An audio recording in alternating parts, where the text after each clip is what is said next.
Okay, we're continuing because I didn't know how to pause it, so I ended up stopping it. We're stopping just to discuss this idea: where did the Bnei Yaakov get the tzon and the bakar? It's on the wall. It's attached to the wall. You just take it off and click it.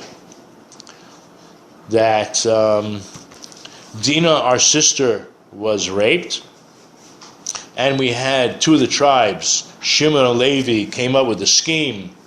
Since they wanted to marry our sister, okay, let's give it to them. We'll all intermarry, provided that they get a circumcision. And we all know that the third day of the circumcision is most painful. So since they did not have a system of justice, which is one of the 7 Noachide laws, according to some opinions, that they were chayav misa for that. And so the scheme was drafted up. After they circumcised themselves, then we'll wipe them out. Now if you go to if you go to Genesis 34:28, we'll just look at a little recap of the story. 34:28. 34 starts off by talking about Dinah and the rape. And if you go in the whole story, and we said go to 28, actually maybe here, 25. And it came to pass on the third day, when they were in pain, that two of Jacob's sons, Shimon and Levi, Dinah's brothers, each took his sword, and they came upon the city confidently and killed every male. And Hamor and Shechem, his son, they killed with the blade of the sword, and they took Dinah from Shechem's house and left. The sons of Jacob came upon the slain, and they plundered the city which had defiled their sister. 28, this is the verse. Their flocks and their cattle and their donkeys, whatever was in the city and whatever was in the field, they took. So we know that these flock, the sheep and the cows, were originally taken from Shechem. So why would they go back to this place that is such a dangerous place to graze the cattle that they took from them to start with? So here, the Kli Yakar has this idea that let them steal them. Let them steal them back. Lo hikpidu ha'achim. The brothers were not at all concerned. Af im yikumo le'em oivim v'yichu kol hamireh. That if the enemies would rise up and take all their flock. Ba'amram, meaning to say like this. This is what they were saying to themselves. Im hakatan shebeno, if the youngest child among us, yikach pishnayim, he ends up getting double. Gam lanu gam lo yeh. You know what? It's not worth it. We're willing to forfeit our part as long as he doesn't get his double. I mean, that doesn't really make a lot of sense. But there was a jealousy involved. And when you're jealous, you don't always think properly. So in order for him not to get his double, we're willing to lose the whole stock. This way he doesn't get double. And they're willing to give up their part too.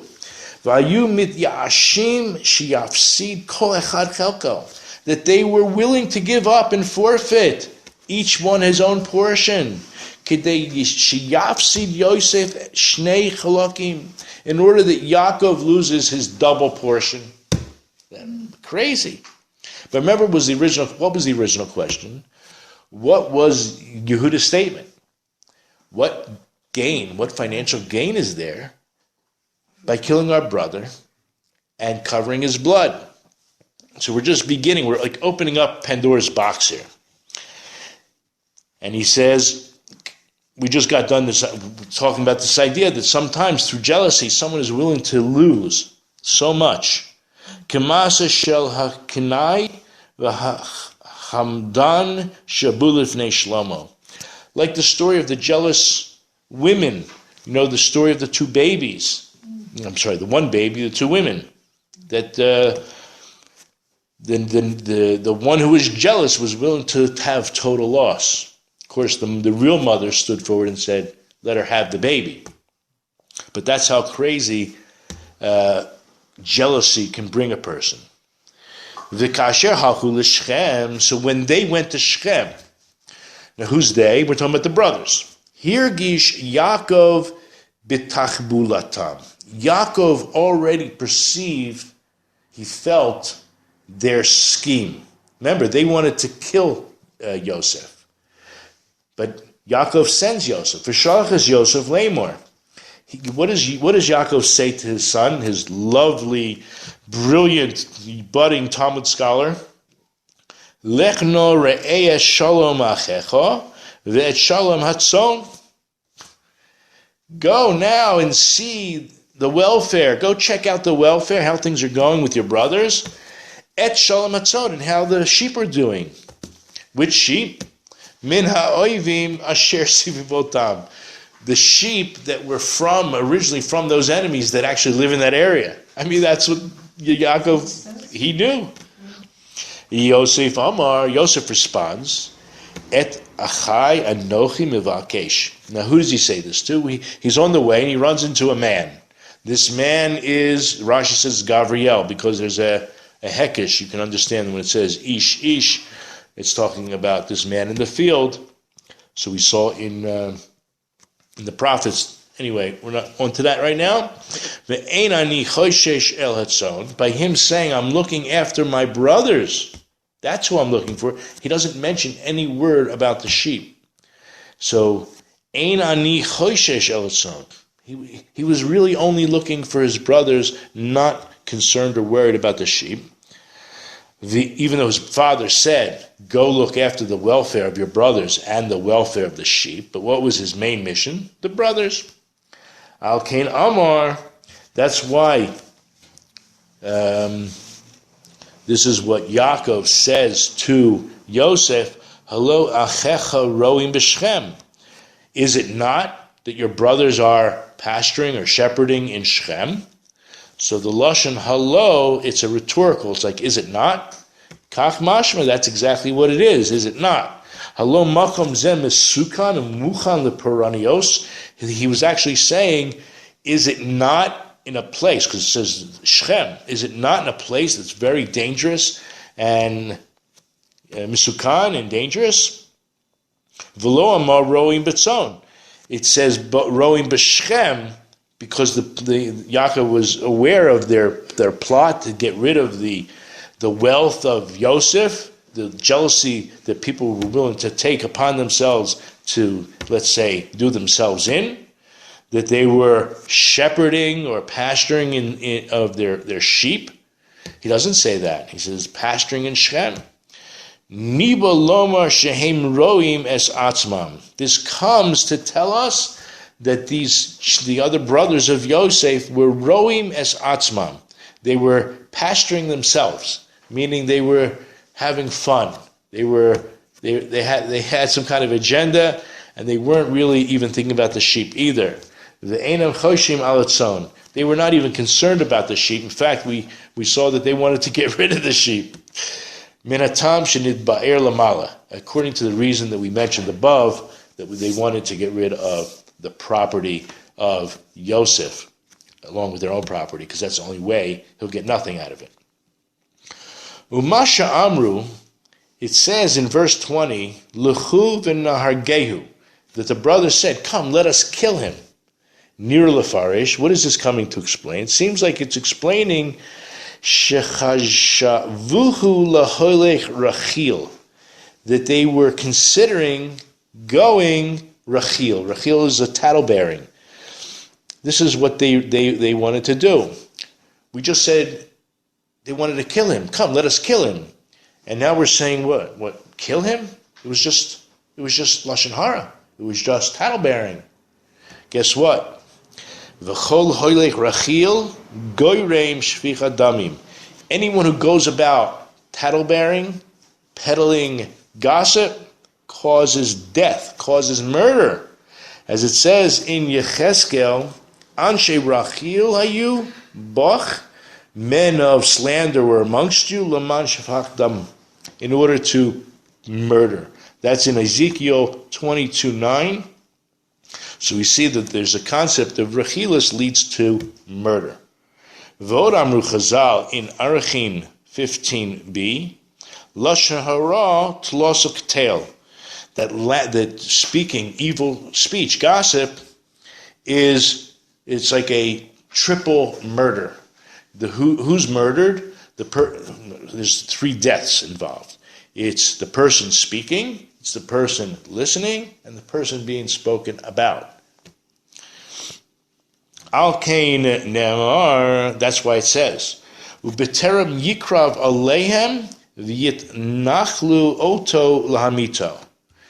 When he had not yet approached, before he even came close to them, they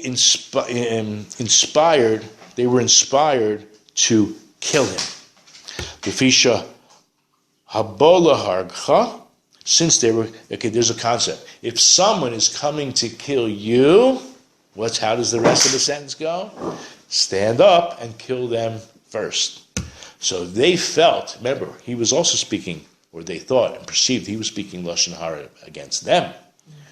So, yes, when they said, come, let us kill him, it was perhaps his defense. He's talking Lashon Hara about us, which is murder. We're going to kill him first. So they took this concept, L'fisha bo laharcha, when someone is coming to kill you, hash came lahargo. You get up first and kill them, and that's in the Gemara Sanhedrin 72 Aleph. V'zo sha'amar, now we understand what it says. U'beterem yikrav hu aleihem lahargam. Before he came close to them to kill them, vit nachlu lahamisu, so then they conspired to kill him, koidem veterem yikrav hu aleihem, before he got close enough to them to kill them first. Zeh sha'amar, now we understand in verse 20. V'ataluchu v'nargehu, verse 20, let me just, it's like a language of now. So in Lamed Zion, verse 20, it's a little bit strange. Okay, so now come and let us kill him and let us throw him in one of the pits, and we will say, a wild beast devoured him, and we shall see what will become of his dreams. So it's the second time they're coming. The first time was he's coming to them. Now they had already conspired. Now again, they're saying, let's do it already. So ma'vata, what does it mean now?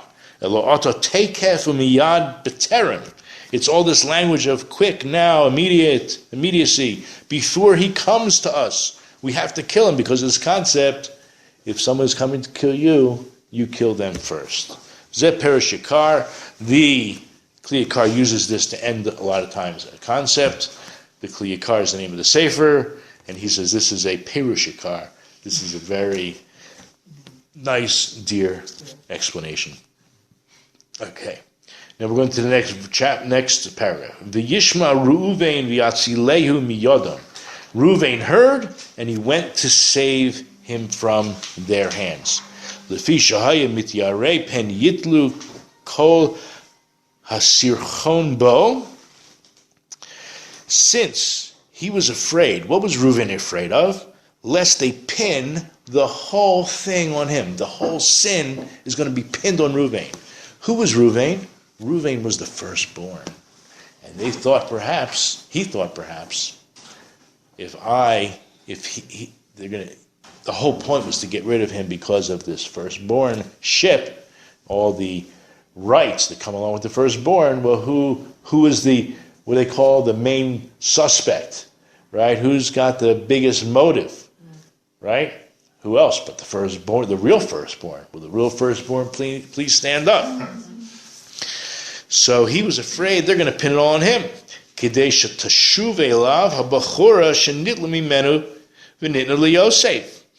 order that the Bechor, the firstborn ship, would return back upon him, the one that was taken away from him and given to Yosef. Now, if you turn the page, V'yomer Yehuda ma betza shel mamoni yelanu ki narog es achinu v'kisinu es damo. This is in verse 26. This is the person we started with. The Yehuda said, what financial gain will there be to us by killing our brother and covering his blood? So bishlama, it all works out well. The theory, it works out well. Im hayolana reshus lefarsem hadavar. If we had the ability to make this matter known, if we could just publicize that he was murdered or dead, then there could be a financial benefit to us. Hayakan betzamamon, then there would be a financial benefit. Since after the fact that the firstborn status was removed, was taken away from Ruvain, im kain Ruvain abachor nistalek. If so, then Ruvain the bachor also will be removed. The Yosef mace, and Yosef is dead. Im kain yachzer chelek shel bachor lecholachim b'shava. Remember, only if Ruvain is also dead. Then what will happen? Then it will return to, I don't know the word, but then we'll all be on the same plane.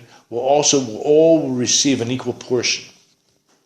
Avakshav, but right now, shemechamatz aro shel Abba, that we all know that if once Abba, Yisrael, Yaakov knows that his favorite son, Yosef, has been killed or died, he'll experience a great amount of pain. Well, we can't be the ones to tell him, right? We can't be the ones that are going to announce it to the world.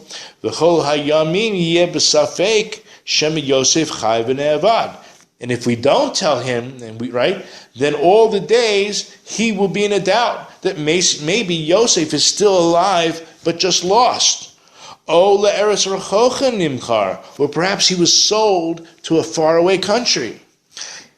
Im kain, and if that's the case, that we can't announce it, afilu achrei mos aviem yechelko munach bebeis din ad sheyavadeh ma chayalo. Meaning, if we can't prove his death, we can't bring him a body. You need a body, right? To convict somebody, you need a body, a weapon, and a motive.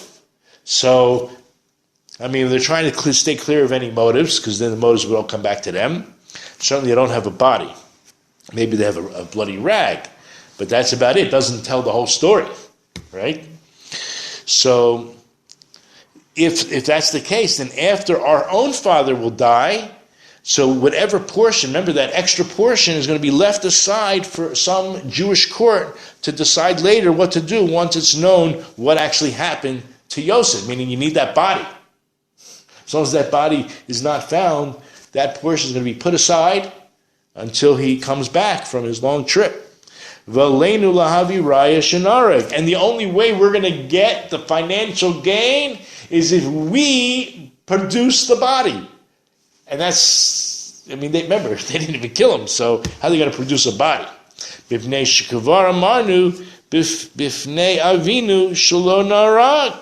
Since we already said in front of our father that he wasn't dead. So in the bottom line, in the end of ends, there is no financial gain through all this. There's no financial gain. Let us go and sell him to the Ishmaelites. That was the solution. Okay, how's this a solution to the financial gain? By selling him to the Ishmaelites, we are going to have financial gain. Why is that? Because once he's sold into slavery to the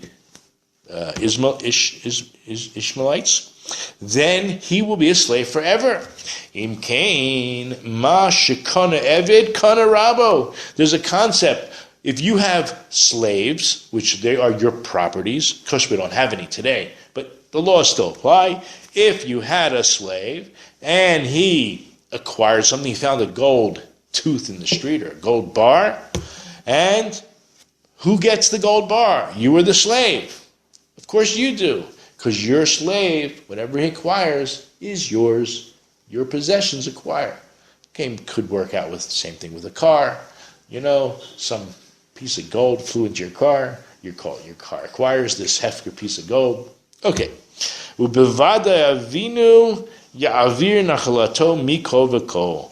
So certainly what will end up happening is that our own father reacquires the transfer of that property, goes back to him in its entirety.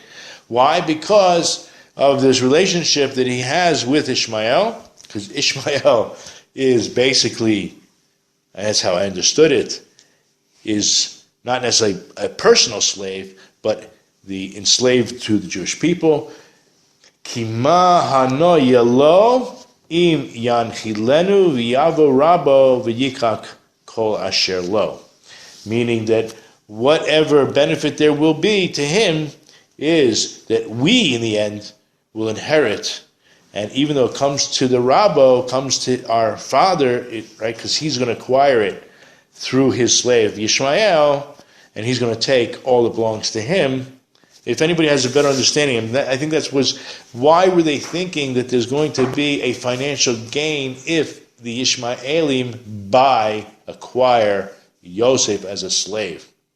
So then the slave, Ishmael also is like a slave to.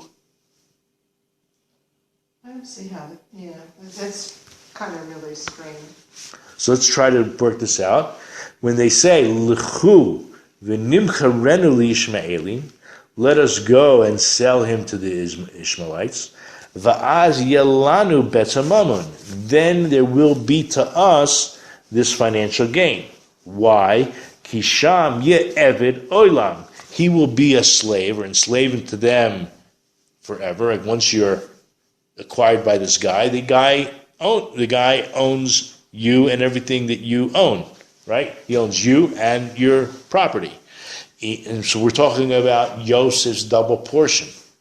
So im kain ma shekana evid kana rabo. At least by the Ishmaelites, whatever they acquired, because they're his owner, so they acquire. Bivadei avinu ya'avor nichlato mikol v'kol. So certainly to our father shall be transferred his portion entirely. Well, that's if he understands that he's been sold, and then somehow. No, even if you don't know, if it benefits you, the acquisition is applicable. Okay, so like my parents don't sell their chametz on Pesach, but I can sell it for them because it's to their benefit. You can acquire something also in the same way if it's to the person's benefit, even without them knowing. How's this? Here's a good example. At Sinai, our great-great-great-great-grandparents said, yeah, we'll do it. We'll do the mitzvahs, but not just for us, also for those who were not yet born. What right do they have to obligate us in the mitzvahs? The answer has to be because it's actually in our benefit. It's to our benefit. Okay? Otherwise, they wouldn't have the right to obligate us in this covenant. Okay? But then to their father, they say he's been, and here's his tunic. But they don't know. We'll have to see the words. Did they really say, we saw someone pull the trigger? No. We saw the dead body? No. So, you don't really have witnesses. So what happens to his portion? So it goes to the father.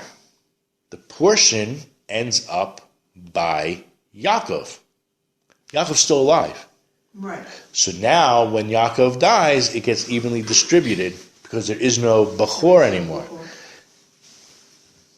So we try to work this last piece out. When he says, "Bivadei avinu ya'avir nachalato mikol v'kol," then certainly our father is going to end up being transferred Yosef's entire portion. Kima hano yelo, because what benefit would there be to him if we inherit it?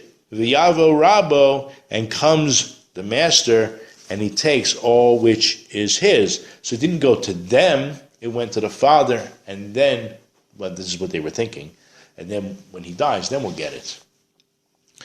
So that's how I see it. How exactly is Yishmael emboldened as a slave or as a category of Yisrael, that is, but I think that's what he's leaning towards. That is his conclusion, I believe. And then we're stuck with this idea of why did they, like, who sold who to what? You have the Yishmaelim. If you look at the verse, or verses, you have Yishmaelim, you have Midianites, and you have traders. So let me find the verse. So if you look at verse 27, it's actually verse 25.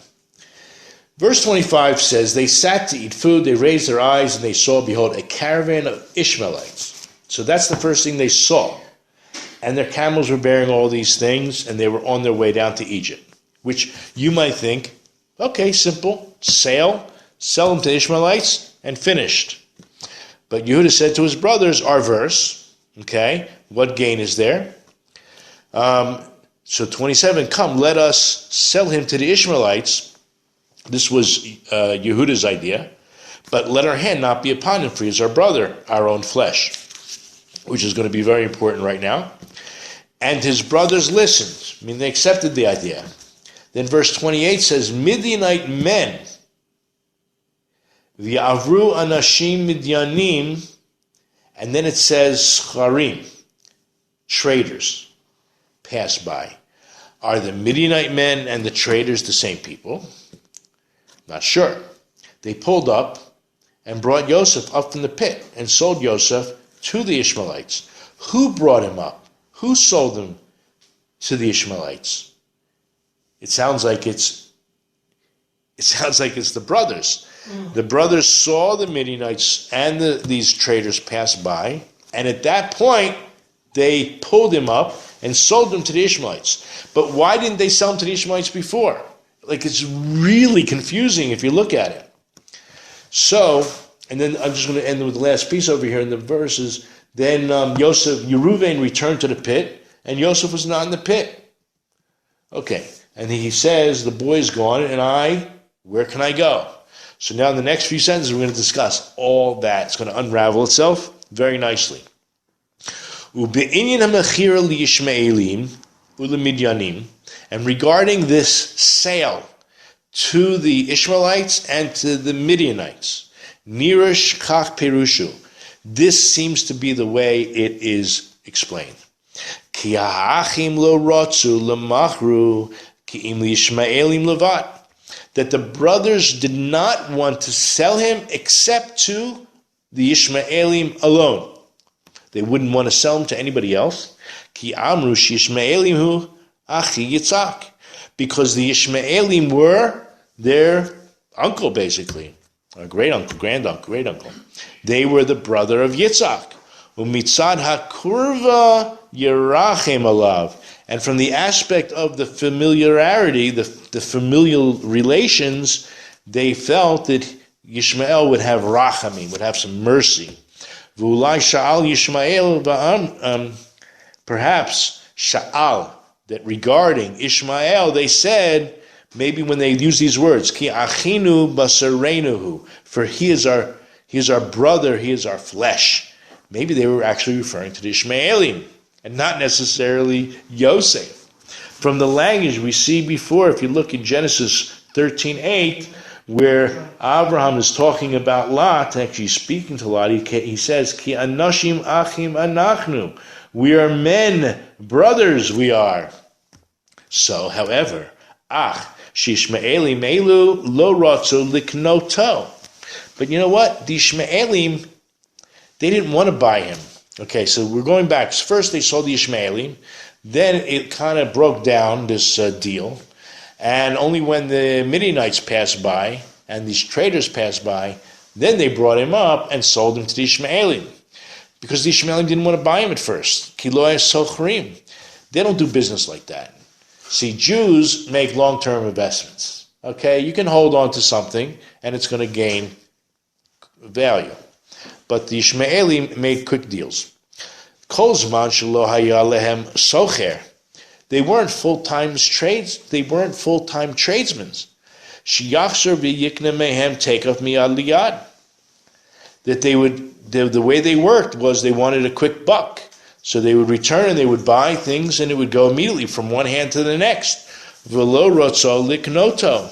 They had nobody who wanted to buy him, and they didn't want to buy him. V'kasher achar chach avra noshim midyanim scharim. But when they saw these Midianites and these traders passing by, as ra'u ha'yishmaelim ki yesh lehem scharim sheyachzru v'yiknu mehem. Then the Ishmaelim saw they have someone who would purchase them, so they returned and they purchased Yosef. Then they decided, they changed their mind, they wanted to buy him. And this is what it means when it says, V'yimshachu v'ya'alu es Yosef min habor, v'yimkuru es Yosef l'Yishmaelim. It says they pulled him up, and they drew him out from the pit, Yosef from the pit, and they sold Yosef to the Ishmaelim.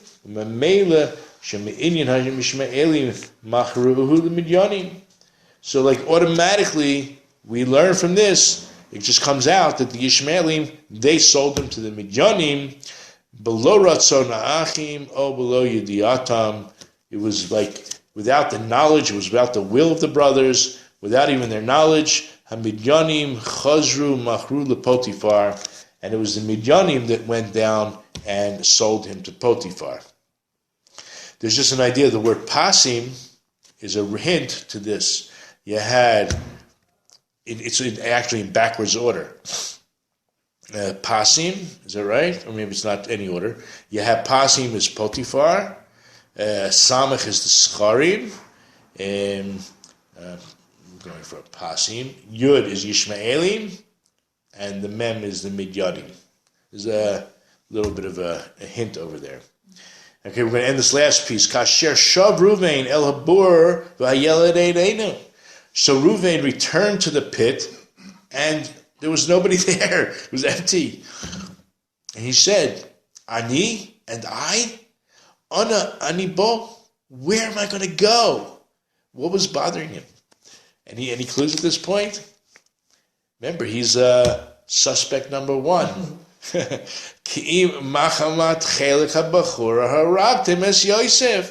It was only because of the portion of the firstborn that they killed you. Remember, he doesn't even know.